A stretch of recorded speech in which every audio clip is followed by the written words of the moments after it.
May pag-asa nga ba na baka ang puso ko'y mapagbigyan? Mahiwagang situgin, kailan kaya tatagayin? Umagang-umaga naglalasing. Mahiwagang situgin, ano bang dapat gawin? Ubus ko na pero bitin pa rin. Situgin, anong lasa pag walang tubig? Situgin. Hoy, Hoy Karing.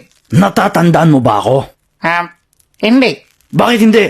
Tanga, nakamaskara ka eh. Ay, sorry. Ako yung magre-recruit sana sa'yo sa grupo namin. Ha? Anong grupo? Yung sa mga hold-upper, nakausap mo nga boss namin eh.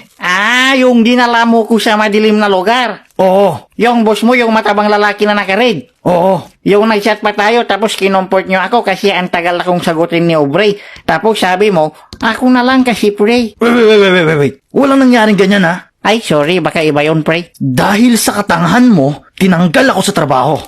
Bakit ako yung papabasulin mo? Huwag mo akong nilaraman dyan ha. Ha? Anong klaseng lingwahe yan? Ilocano, gusto mo turuan kita? Hindi. Pag gusto mong sabihin I love you, sabihin mo nagampapak. Nagampepak. Yan. Ano ba? Wala akong pakisasalita nyo ha. Nandito ako para patayin ka. Ala, violence. Bakit mo ako papatayin? Ikaw ang rason ba't nagkaletse-letse ang buhay ko. Bakit? Pag pinatay mo ko, gaganda ba ang buhay mo? Wala akong pake. Papatayin na kita. Wow. Wait lang, pre. Teka lang. Ano yun?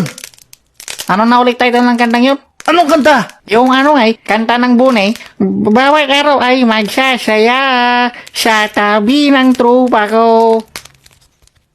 Yun. Papatayin ka na tapos title na kata iniisip mo? Ano na ulit kasi yun? Pantropiko. Kanta ng Bini. Ano? Pwede na ba kita pati? Wait lang Spam? Bakit may tumatawag sa aking dilata? Hello?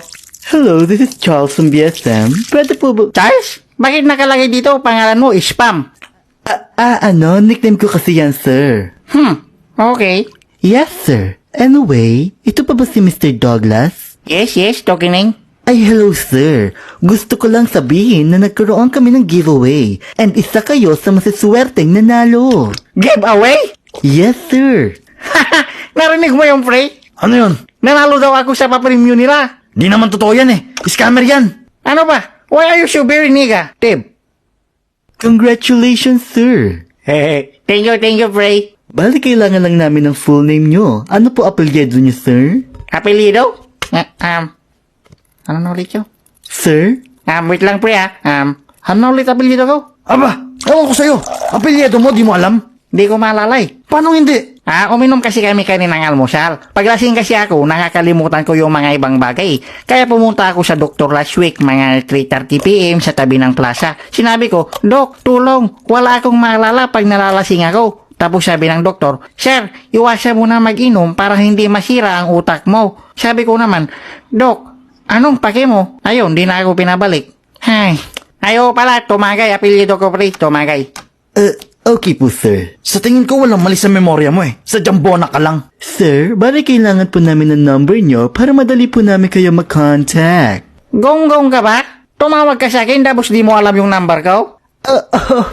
Sorry, sir. My bad. Teka lang ha. Di pa tayo tapos mag-usap? Sa tingin mo makatakas ka sa akin? Shh, ano ba? Ang ingay mo. Alam mo kung may kausap pa ako, di ba? Aba! Sasagot ka ba? Gusto mo magaya ka sa maingay na kapitbahay ko?